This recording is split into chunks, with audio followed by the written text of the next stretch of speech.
know now that these young men can take this message and sweep it on to the coming of the Lord.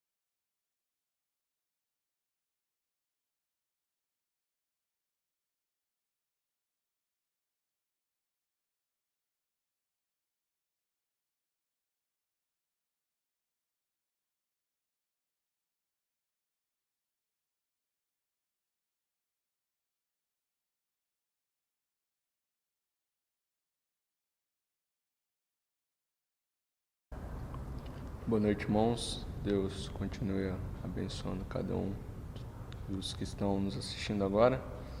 É um prazer enorme mais uma vez estar aqui para dar continuidade nessa série das taças e das pragas. E hoje à noite nós estaremos entrando em alguns assuntos debaixo dessas taças que vamos entrar um pouco no livro de Gênesis para mostrar o que aconteceu quando que o rastro da serpente começou e que tem dado continuidade até os dias de hoje. Então, vamos estar bem atentos para esse assunto esta noite, para nós aprofundarmos um pouco mais sobre essa semente da serpente esta noite. Amém?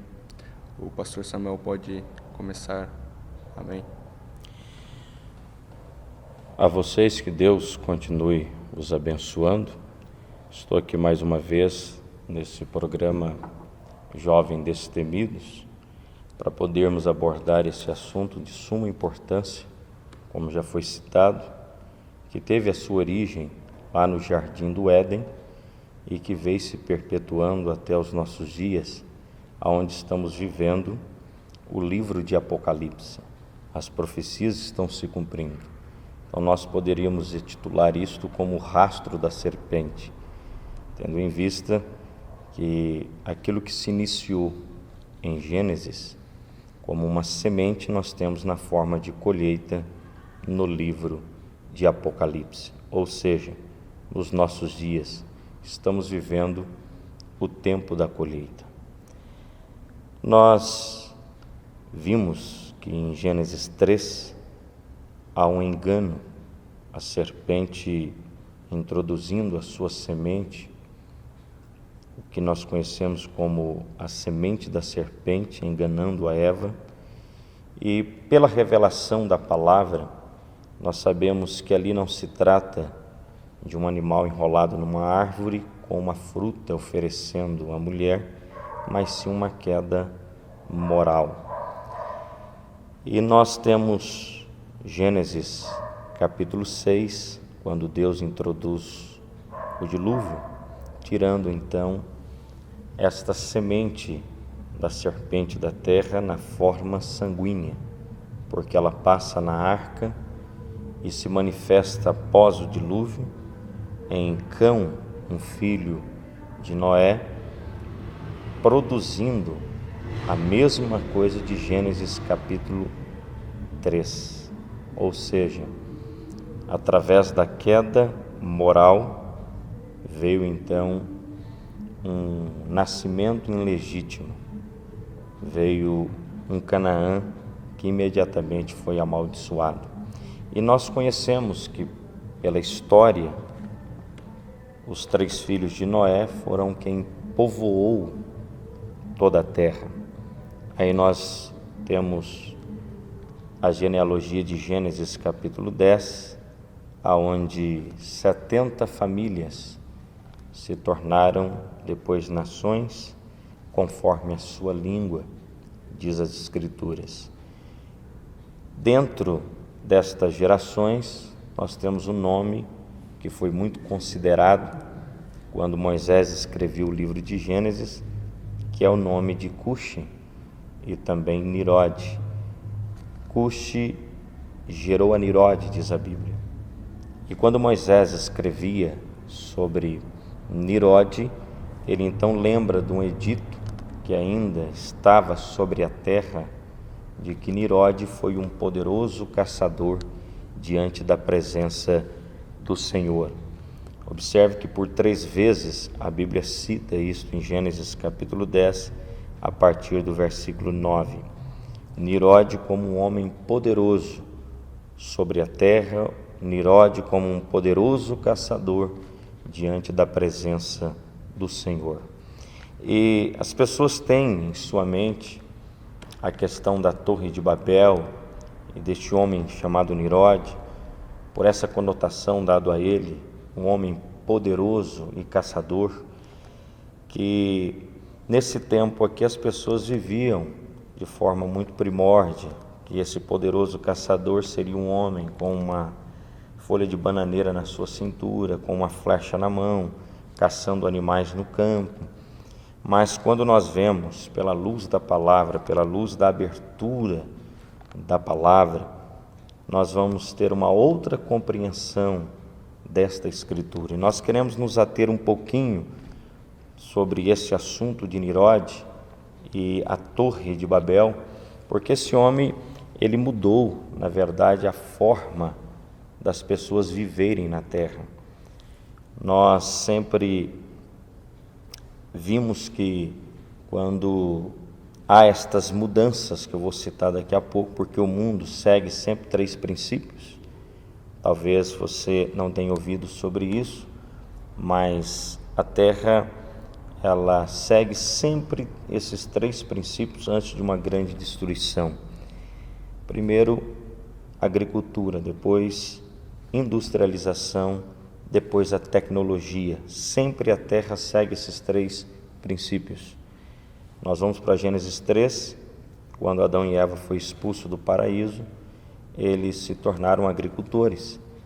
Nós vemos que em Gênesis 4, a descendência de Caim já começou a trabalhar com ferro, começou a trabalhar com bronze. O mundo sai da agricultura e vai para a industrialização em Gênesis 4. Em Gênesis 6, nós temos uma era da tecnologia. O profeta diz que os cientistas do tempo de Noé poderiam lançar aparelhos e provar cientificamente, através de seus aparelhos, que não havia chuva lá em cima. E nós temos até mesmo evidências arqueológicas que provam que a era antediluviana foi uma era extremamente moderna. Eles viveram a sua era da tecnologia.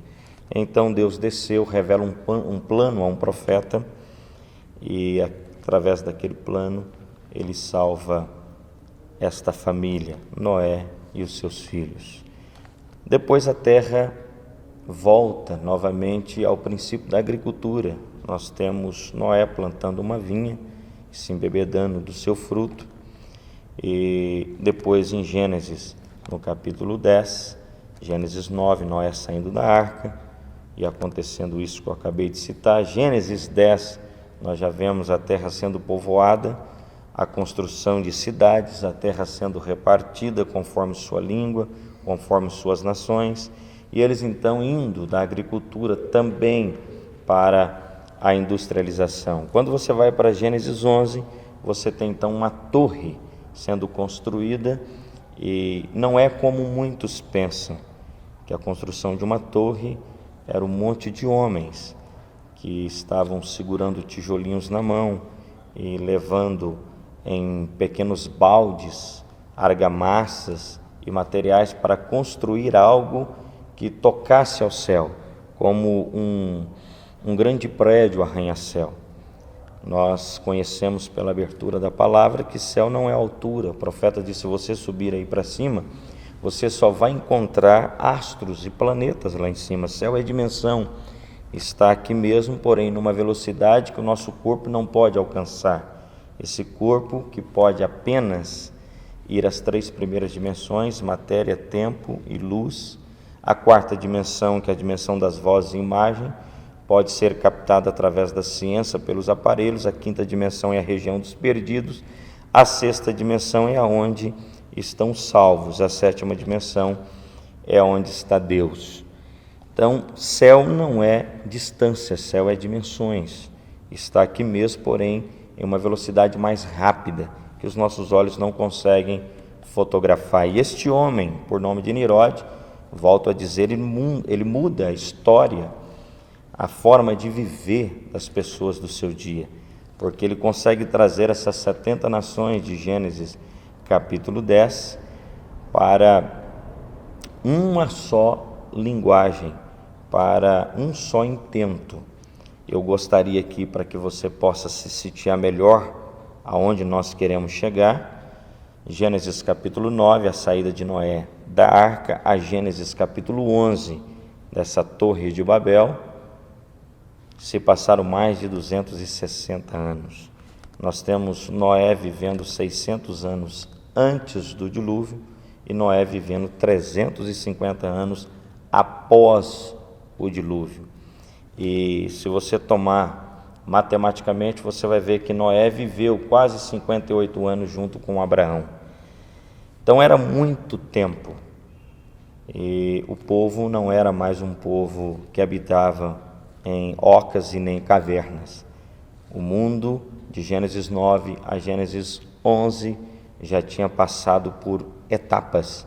Cito elas de novo: agricultura, industrialização, e no tempo de Nirode, o poderoso caçador, o irmão Branham, na mensagem, um super sinal, o profeta disse que Nirode era um grande cientista, e ele trouxe o mundo dos seus dias através de um sistema totalitário. Ele conseguiu trazer o mundo de seus dias aos seus pés, ao ponto de, o profeta diz, eles pagarem tributos, estas nações de Gênesis 10 a Nirode.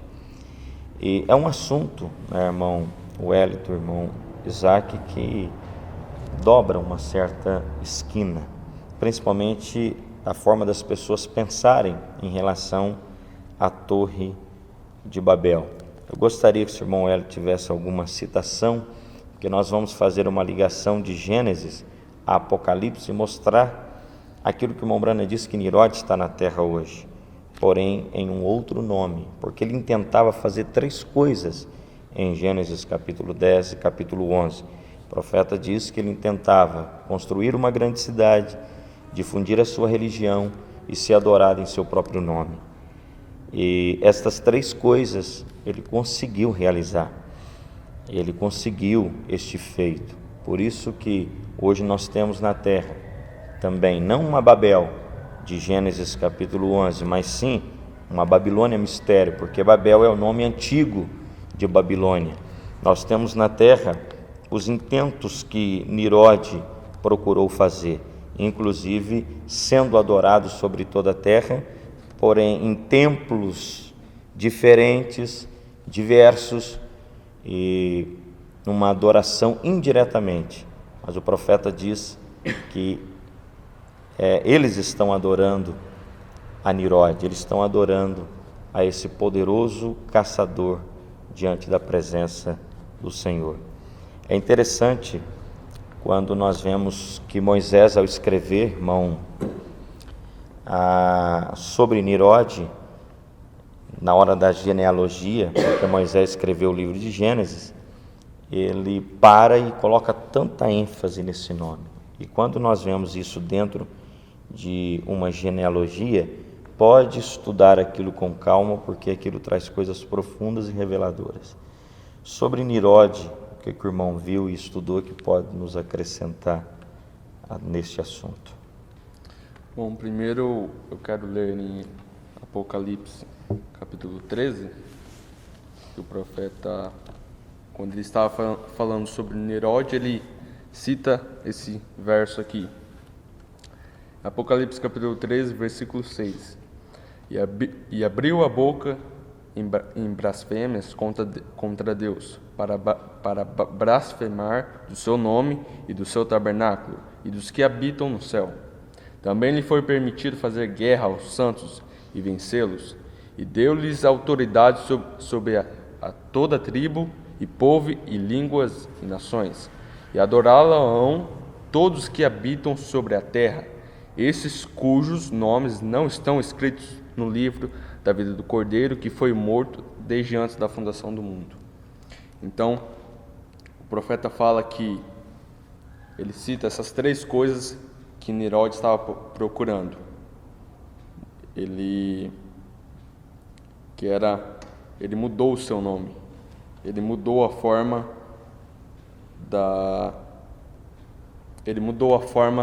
da igreja. Aí agora, na mensagem A Semente da Serpente, no parágrafo 159, o profeta diz assim: observe isto agora. Dali então veio Cão, com a sua esposa e outros. Eles tinham uma maldição colocada sobre ele.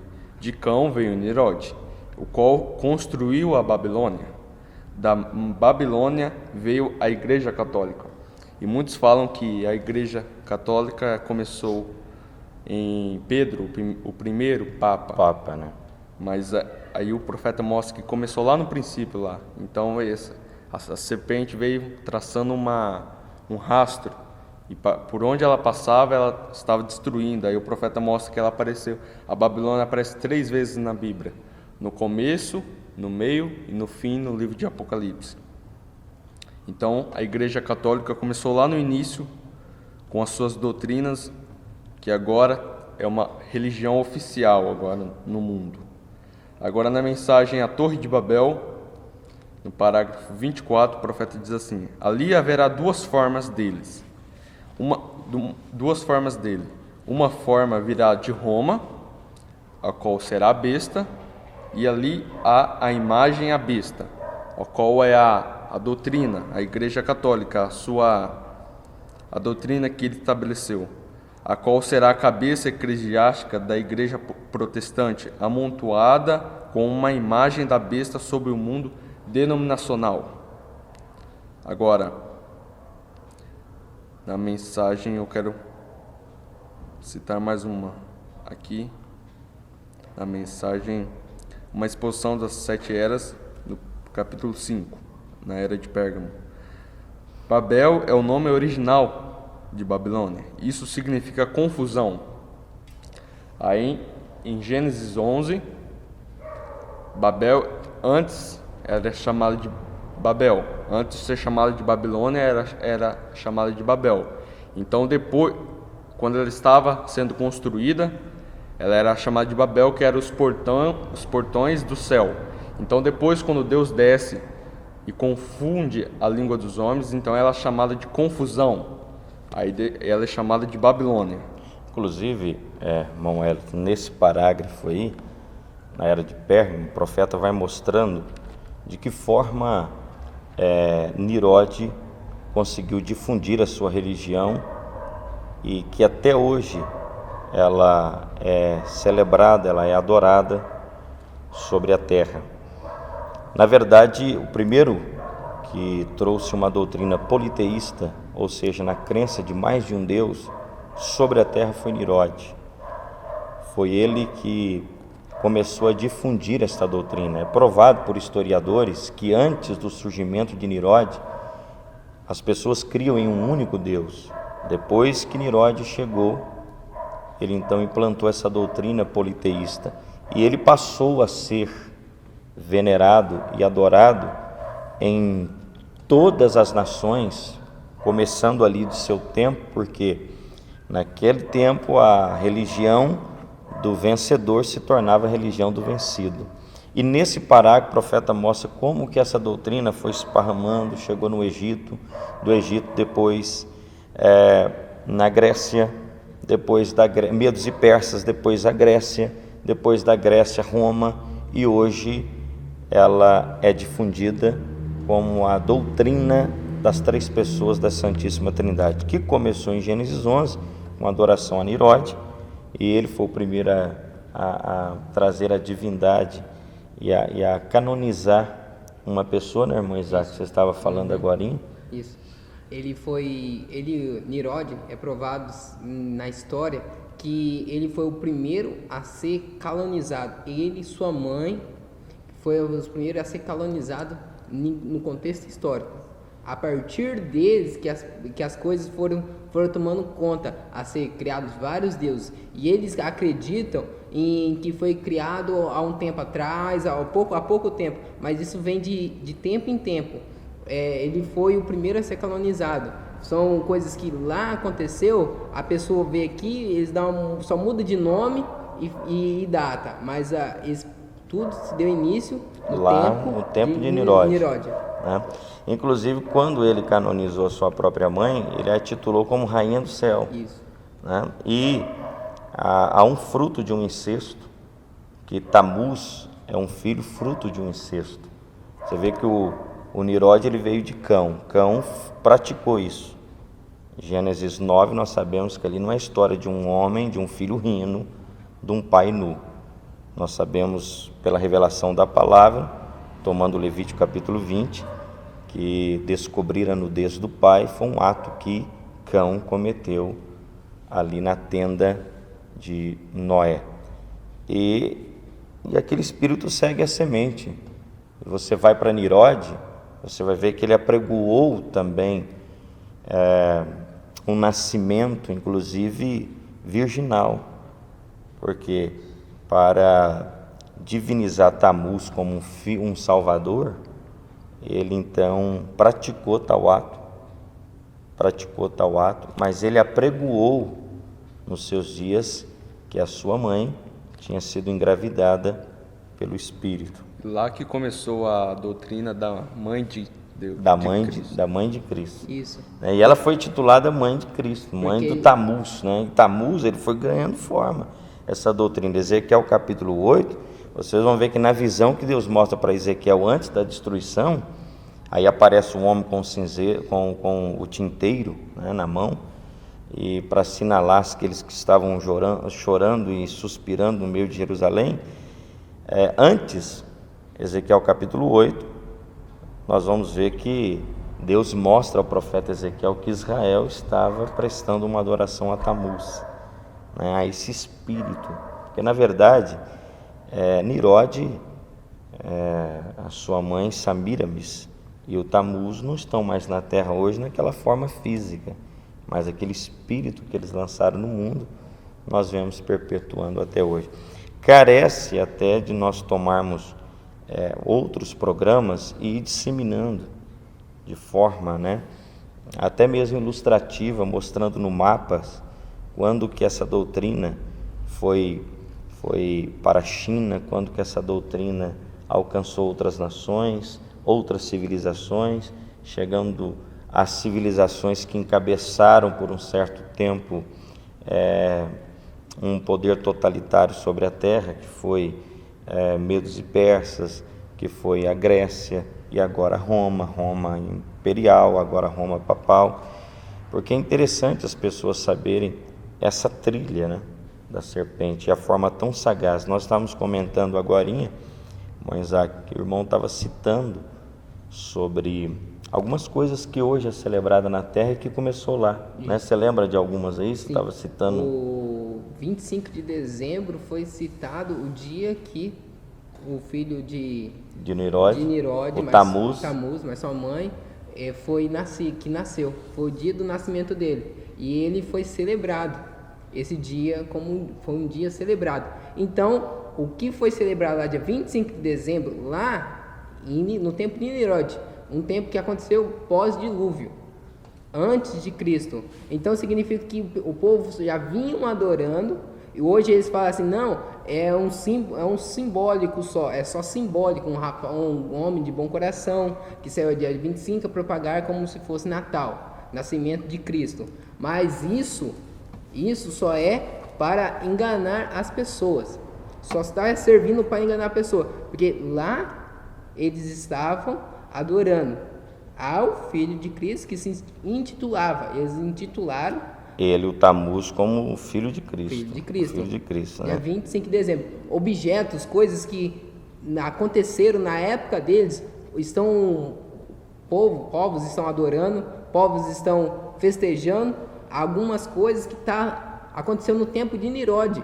E Nirode há muito tempo. E eles falam que foi dado início há um tempo atrás, há 1600. E nós sabemos que tudo começou Foi lá lá no livro, de Gênesis. aqui no livro de Gênesis, Isso. né? Que para nós é muito presente, né? Nós não temos a Bíblia como um livro histórico, né? Nós temos a Bíblia como um tempo presente, como eu sou, quando se lê com revelação. Sem revelação, a Bíblia se torna um livro de cântico, um livro de salmo, um livro de provérbios, um livro até mesmo romântico, porque existem livros aqui dentro que falam, né, do sentimento de um homem por uma amada, né? A Bíblia se torna limitada. Exatamente, exatamente. Mas assim, nós queremos então convidar as pessoas para o nosso próximo programa. Eu sei que você que está nos assistindo está dizendo aí, mas podia ir mais, nós podíamos ir mais longe, mas nós queremos dividir isso aqui bem dividido, para que você possa entender passo a passo e tomar consciência destas coisas. Os dias em que nós estamos vivendo, espíritos que vieram lá de Gênesis e que agora apenas eles tomaram uma proporção maior por nós estarmos vivendo em um tempo de colheita. Mas o que nós queremos deixar aqui a vocês é que reflitam, né, irmão Hélio, a questão da Torre de Babel, porque Deus desceu aqui e que quando Deus desceu, as pessoas pensam que a consequência daquilo foi um começar a falar inglês, outro começar a falar espanhol, outro começar a falar de conforme os dialetos de suas nações. Mas quando você vai para Gênesis 10, nós vamos ver que antes da Torre de Babel, a Bíblia faz referência que a terra tinha sido repartida. Gênesis 10, versículo 5, e por estes foram repartidas as ilhas das nações nas suas terras, cada qual segundo a sua língua, segundo sua família, entre as suas nações. Então, antes de Gênesis 11, a terra já estava dividida, já havia nações, a terra já estava povoada, já havia 70 nações sobre a terra, já havia uma povoação, e aparece esse poderoso caçador e traz todas essas nações. Nós vamos mostrar o porquê que a Bíblia refere ele como um poderoso caçador, até mesmo nos nossos dias, porque cada nação tem um animal. Os Estados Unidos é uma águia, a Rússia é o urso, nós temos a Austrália o canguru, a Grécia é um bode, e esse poderoso caçador está na terra, também promovendo a sua caçada, como ele fez aqui. Caçando as nações. Caçando as nações. E aquele caçou essas nações, trouxe ela, irmão Hélio, aos pés dele, difundiu a sua religião, ele dominou o mundo politicamente, financeiramente e religiosamente. É só olhar hoje o que está acontecendo ao nosso redor que saberemos quem é. Exato. Bem agora, Nirod está viajando sobre a terra. E fazendo todo o que ele cumprindo o seu plano. Exatamente, cumprindo o seu plano. E esse Nirod de Gênesis 11, ele trouxe a terra a falar, irmão Wellington, uma só linguagem. O que Nirod está propondo hoje? Uma só linguagem, um só espírito também. Uma só Aí linguagem, um só espírito. O profeta me mostra assim, que eles estavam todos sobre uma unção só. Uma sobre unção uma só. unção. Aí ele faz menção assim, e se nós, que temos o Espírito Santo, temos a palavra aberta, estivéssemos em um só espírito, em uma só linguagem, que não poderia fazer? Verdade. E uma falsa união debaixo de um falso profeta fez Deus descer em Gênesis 11. Por que não faria uma verdadeira união debaixo da liderança de um verdadeiro homem de Deus, de um verdadeiro profeta? Por isso que está escrito a nosso respeito que nos últimos dias nós faríamos proeza, né? Nós faríamos proezas. Realmente há um poder envolvendo a noiva nesses últimos dias que nos transformará. O poder de Deus para nos transformar, liberada por esta unção, por esta linguagem. Inclusive, eu não quero adiantar aqui muito o assunto, mas nós vamos ver o que aconteceu quando Deus desceu, em Gênesis 11. O que aconteceu com a terra? Ela mudou. Houve uma mudança física na terra. E nós vamos ver que assim como há pessoas sendo ajuntadas debaixo de um falso profeta, e ele levando todos a uma só linguagem, economicamente falando, politicamente falando e religiosamente falando. É Apocalipse 18:3. A Bíblia diz que ele vai governar nas 3 esferas. Também há um povo sobre a terra, debaixo da liderança de um verdadeiro profeta. Por mais que temos diferentes línguas, mas estamos indo para uma só linguagem, que é a abertura da palavra, a revelação do 7º selo. Deus abençoe. Eu acho que está o suficiente para hoje.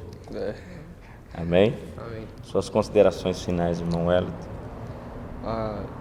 Deus continue abençoando a cada um que nos acompanhou até agora. Nós queríamos entrar mais em outros parágrafos aqui muito bons, que o profeta mostra que nós não fugimos do nosso assunto das taças. Esse assunto está embaixo do nosso assunto das taças e das pragas, mas vamos deixar para o próximo programa. Amém? Então, o irmão Isaac pode terminar o programa.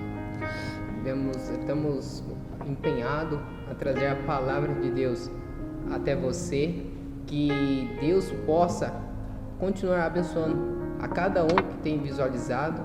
Esse programa não é para alcançar um grupo grande, mas sim aos eleitos e levar a palavra até você. Nós estamos buscando cada dia mais, nos empenhando, buscando através da palavra até mostrar para você a luz que tem nos dado, que Deus tem nos dado. É isso que você continue nos acompanhando, que Deus possa abençoar cada um. Em nome do Senhor Jesus Cristo, é isso que eu peço nesse momento. Amém. Amém. Deus abençoe vocês.